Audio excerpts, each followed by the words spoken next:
Heyo! How's everybody doing? This is EonShiKeno with another commentary. We've got not OGS Zenio, he's now LiquidZenio. Zenio is now on Team Liquid. So they got another great Zerg player. And yeah, he's going to be down in the bottom right, a part of, what is this map? Oh yeah, this is a Tal'Darim Altar. I was thinking Terminus Re because I just casted a game on Terminus Re. But nope. Not that. And up at the top right, we've got Foxer. I can't verify whether this... I mean, I don't know who this is. I don't think it's Marine King Prime. Marine King Prime is old AKA. Used to be Foxer. Long time ago. I know he doesn't play Protoss. So the Protoss is kind of a giveaway. It's not Marine King Prime. So I don't know. We got a mystery player here. If anybody knows who this is, let me know. So, he's going to be chrono boosting out some workers and probably going to be going for a Forge Fast expand on this map. Pretty common on this map. So, we'll see what he's going for here. And Zenio, what's he going to go for? 12 pool? Probably 12-16 build. This is the build I've been doing mostly myself on ladder. It kind of lets you deal with the cannons a little bit better. And I think it's a lot safer than just going for a hatch first build personally. So, we'll probably see Zenio go for a... 12-16 if he's going to go for the hatch coming up. Anyways, let's see what else is going on here. Just getting some minerals here. Oh, he's going to actually go for Nexus first. All right. Foxer going to go for Nexus first. A little bit of a riskier play. If he throws up a Forge right away, he should be able to get a cannon up before those Zerglings get out. And it's going to take Zenio a little bit to scout out his opponent. He's going to be able to get over here to the far left and know he's not over there, but then he has to rule out this top right spot and the top left spot, so he still has to worry about that. So Foxer's got this build down pretty good, obviously. He's got the Forge going up there. And there's the hatch going down. And we have some Zerglings out on the way. What, he's got 4 Zerglings coming out. Just going to get 4, not going to go 6, so not going to try and bust the front of that base. Actually going to go for a gateway next. All right, makes sense. And he's getting... Is he supply blocked? No, I think he just yeah, he went for... did the extractor trick to get that one last unit out there. And we're going to put one Zergling on that probe, and the other one's probably going to scout around his base. Might want to look around his base for pylons or something like that. We'll see where he's going to go. And that probe will get taken out. Yep, that probe does get taken out. And he's going to go to the top left to look for his opponent. But unluckily for him, he's not going to be over there. Zenio's going the wrong direction. He scouted out over here the far left, seeing nothing over here, seeing nothing at the ramp. That's pretty much a good indicator that he's not going to be over there. And unfortunately, he's going to come up here. And oh no, bad news, Zenio, it's not over there. Oh well. It probably would. Nah, the cannon was already done. I don't think he could have got in. So didn't lose too much. The only thing you can really do at this point is kind of just suicide all your Zerglings in and just get one in to scout with. But with Overlord in the sky, I don't even know if it's really that worth it. But there he goes. He does find his opponent. So Foxer is now aware that Zenio knows where he's at. So now we're going to go into the macro part of the game. Macro. What are we going to see here? There's a lot of options for a Protoss player after they go to the Forge Fast Expand. It builds up that really nice economy for them, so they can do stuff like dual starport, and like 7 gate pressure, some like +1 timing attacks, different things like that. Overlord from Zenio going in a pretty handy-dandy place over here, checking out the minerals, keeping an eye on how many probes are being produced and how many gases he's taking. So right now we have 1 here at the expansion and 1 here at the main, kind of splitting them up a little bit. Now, Zenio could see this and he'd be like, alright, is that his 3rd gas or is that his 2nd gas? He really doesn't know. So it could be a little bit of trickery there, just doing it like that. I don't know, it's a possibility. Not quite too sure. Now, if you see no gases here, and then you can assume there's 2, but with this one kind of... This one thrown in the mix, maybe you have to think about it for a little bit. It's like, I don't know, what's he doing? Stalker coming out, already rallied straight to that Overlord. But no, the Overlord's going to get in the sneaky spot right up there above this little pole. Somehow, this makes the Overlord invisible. That Stalker's going to go here and like, I can see it. It's right up there, but gosh darn it, I can't attack it. Back over here in Zenio World, he's droning up quite a bit. Probably drone up to like maybe 50 or 60 supply. Yeah, this is his 3rd going to go up, so probably going to get up to around 60 supply. Going to take that quick 3rd. Pretty common play here for a Zerg player in this situation. This is a really annoying 3rd to take, just because it's like all the way around here in the corner. It's spreading creep over there. Takes a while. You can see Zenio's already starting to spread creep over there. Zergling's going to hang out probably front of the map, or sorry, front of Foxer's base, so just keep an eye on stuff. And is that a full wall off? That does look like a full wall off here from Foxer. Sentry out on the way, maybe worried about a Baneling bust, but no, we have DTs on the way. Uh-oh, DTs. Where is this Dark Shrine at? It's up here at the top, along with all of his gateways. He's got these gateways hidden at the very top. It's going to take a long while for Overlords to get up there. This one is just kind of hanging out at this expansion. Is going to head over. Where is he going to? He's going to go over there somewhere. Maybe going to hang out here. This is really another good spot for Overlords on this map.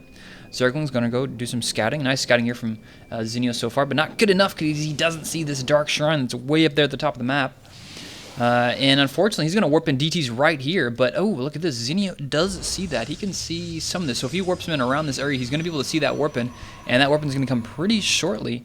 Drone transfers being sent over there to the far left. But look at this. It was Spore Crawler going to go up. Nice timing here from Zenio. And he's got some Roach Warren. He's got 12 Zerglings and 2 Roaches out on the way. Speed on the way also. Go ahead and get a pretty late speed considering the situation. And there we have the DTs being warped in over here in this position, actually one over here on the right too. So he's got 4 DTs going out across the map. Did he see that? Did Zenio see that? I do not know if he saw that. And he's got 1 Spore Crawler up here at the front. Does he have one at his expansion over there on the far left? No, he does not. So this base, actually, he's building one. Yep, there's one being built over there. He's going to need some Zerglings. That's 3 DTs. Those guys can do a lot of damage. We know they get the surround off with the Zerglings, and the Roaches are going to take out. Oh, he's going to get away. Oh, wow.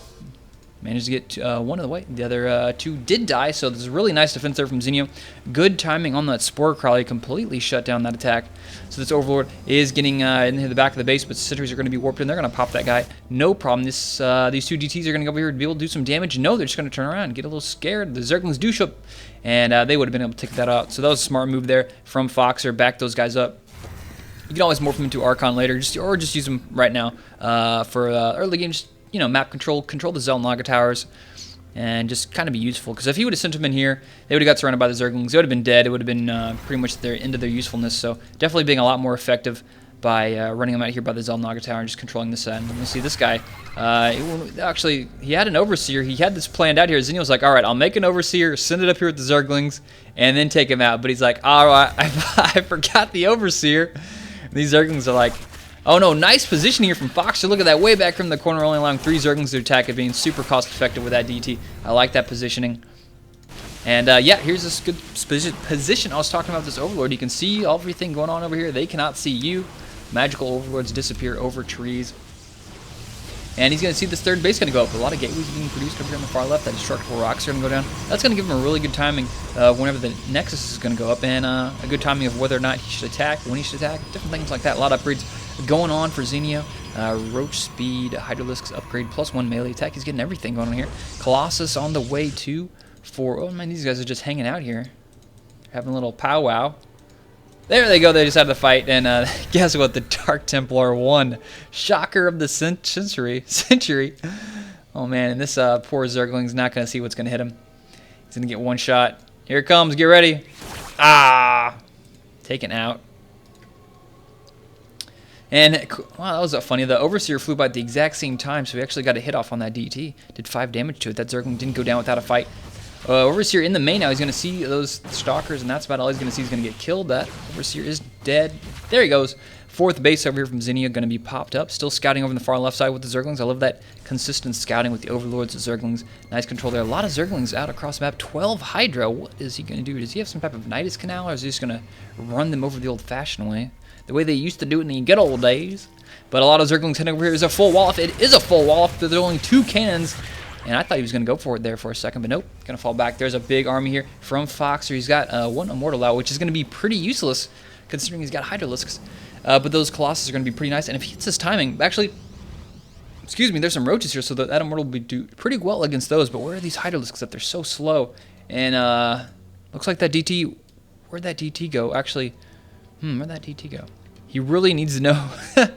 If he knew these units are on the way, he'd be ready for it. But Foxer, unfortunately, where's his Colossus at? There it is. He's going to get that Colossus out just in the nick of time. And Zenio's going to go for an attack here on the top of the map. And he's going to wait for those Hydralisks. Yep, Hydralisks are just now showing up. Let's check the upgrades. +1 upgrade is done. +1 attack upgrade is done too. So he's going to use those Hydra, just use it at range, wail away at these warp gates. He's going to need the Colossus to get over here to retaliate against these Hydralisks. And man, it's just, I don't even know if he wants to push, even risk the Colossus. Just let the warp gates die. They're really cheap. And that's going to put a big hole in his wall. I like the idea here from Zenio, just to use the Hydralisk first to clear out these warp gates, and then send in your forces after you take down the wall. Smart move there. Here comes Fox going to make a push for it. There's so many reinforcements on the map. Look at all these Zerglings and Hydra on the way. He's trying to back up, baiting him out there. He does take out, I guess that was a... This was an Overlord, and then a Hydralisk been taken out there. Fourth base over here on the right, really not worried about droning that up yet. Just has 3 bases fully saturated, pretty good. He's got a Spire on the way, 10 drones, so now he's going to worry about saturating. He's really close to being a max supply here. And the warp gates do go back up. There's a big army flank. Is Fox going to go for the flank? No, he's just going to go back to the top, worry about defending that. Roaches up in the front. He's going to be able to take out the photon cannons. Nope, just going to back up. Applying a lot of pressure and blinking out in the front. I don't know if this is such a good idea. All the Zerglings come in now. Hydralisk in the back getting toasted by the Colossus. I love the control of the Colossus targeting the Hydralisk. Smart move there. And Fox is pushing this out. He's going to be pushed out pretty far here. We do have sentries in the back. Nice force field. Overseers on the top. There's no DTs to be seen. And these Zerglings are pretty useless. A nice controller from Foxer. I'm surprised how much damage he did with those Stalkers. And the rest of the army just getting cleaned up here. And look at the supply disadvantage for Zenio. Solo Fox with a huge lead. Oh no, all these Overlords. I guess they were just misrallied. They do have speed, but they're not going to be fast enough. And Foxer's going to clean up the rest of these Overlords. The Observer getting a bird's eye view of all the destruction, the guts dropping all over, the intestines all over those Stalkers. So these Overseers are hightailing it back to base. They don't get anywhere near that. And where's the army for Zenio? Zenio needs an army. He's got a lot of muties. He has a lot of muted out right now. He has no spine crawlers, though. This is going to be such a bad engagement for Zenio unless he waits for some more forces to come out. There's so many forces here from Fox. He's got Stalkers plus 2 attack upgrades. That's pretty deadly. And he's just continuing to pressure. He wants to try and attack, whittle away the Zerg army while he can before it builds up.